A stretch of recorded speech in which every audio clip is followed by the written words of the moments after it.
Bailey was a beacon of hope and inspiration for the African American community. He was inspiring to me because I learned so much from him. His poise and confidence in his speech was my image of a man who I should become one day. He marked masculinity and just confidence. I was so refreshed by his knowledge of politics in the city of Oakland, as he was always one step of what the African American community should be. He would talk about his trips to St. Kitts and St. Lucia, St. Bart's, Jamaica, beautiful places for African Americans to travel to. He was leading the charge on what was wrong in our community and politics and how we can overcome the trials of injustice and racism in our country. I remember one day he was on a television program, and I never understood that the organization says national, it is African American. When it is American, it is originally founded as the white organizations. I would walk with Chauncey around our hometown, Oakland Lake Merritt, in the spring and early 2000s. It was a walk for mentors and leaders in our community. We would walk around the lake and discuss politics, what was needed to do to improve our community. I was the youngest in the group, a little nervous, but it was an education to continue to pursue greatness in life.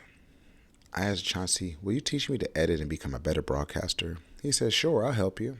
He was always gentle and a teacher. I would see him at the important events. Magic Johnson, the great basketball player, came to Oakland, and he opened up his 24-hour fitness gyms. Chauncey was an achievement and a great giant of journalists. Chauncey was born in Oakland, California, into a Catholic family who were members of the St. Benedict's Catholic Church on 82nd Avenue under Father J. He lived in East Oakland and attended Hayward High School, a city suburbs close to Oakland. Bailey went on to Merritt College and got his associate's degree and got his bachelor's in journalism in San Jose State in 1972. Bailey first wrote for the Oakland Post in 1970 and made his first television news on-air report in San Jose for KNTV. He continued working through 1971 and the next 3 years worked for the Sun Reporter in San Francisco. In the 1970s, he moved to Connecticut, Hartford, to work for the Hartford Courier. And after working, he worked for United Press International in Chicago and returned to the hometown of Oakland in 1978 and wrote for the California Voice for 2 years. He moved back to Chicago and then relocated to Washington, D.C. to work as a press secretary for Representative Gus Savage from 1982. He spent the next decade as a reporter and columnist for Detroit News, where he covered city government and worked on special projects. In 1992, he returned to Oakland as public affairs director and newscaster on Bay Area Radio with KDIA, a local radio station, which was owned by Mayor of Oakland, Elihu Harris, and then Assembly Speaker Willie Brown. During this era, Bailey has seen throughout the 1990s as an interviewer on a Soul Beat television of the Oakland Cable Network, owned by Chuck Johnson.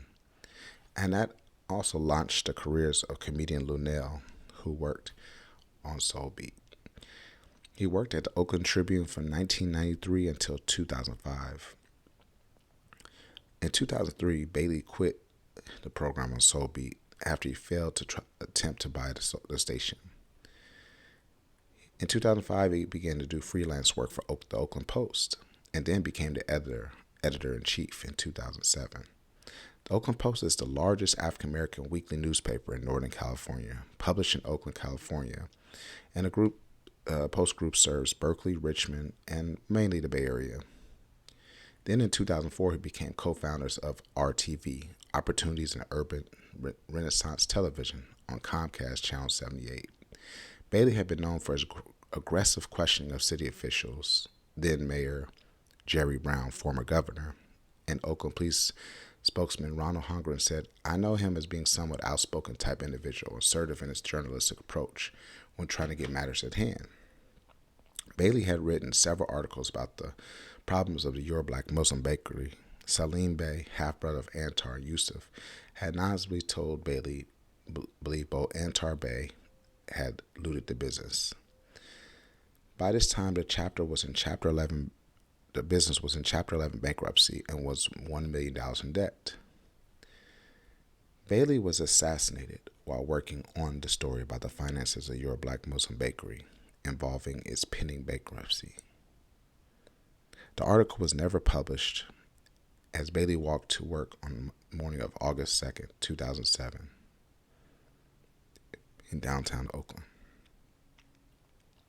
Chauncey worked 37 years in journalism, dedicated to truth and uplifting his community to showcase that the African American community is intelligent, owns companies, and are a wealth of professionals, not what the media outlet shows as thugs. He held the bar high, and I will always love and never forget my mentor, a friend, a fellow Oaklander, and someone who exemplified excellence. We were blessed to have you. Thank you, Chauncey. In March 2020, the Oakland City Council voted to publicly memorialize Bailey by renaming a portion of the 14th Street between Broadway and Oak Street to Chauncey Bailey Way, a street where he frequently walked to work before he died. The street name was presented in a ceremony in March 2002. Thank you, Chauncey. We will continue to torch.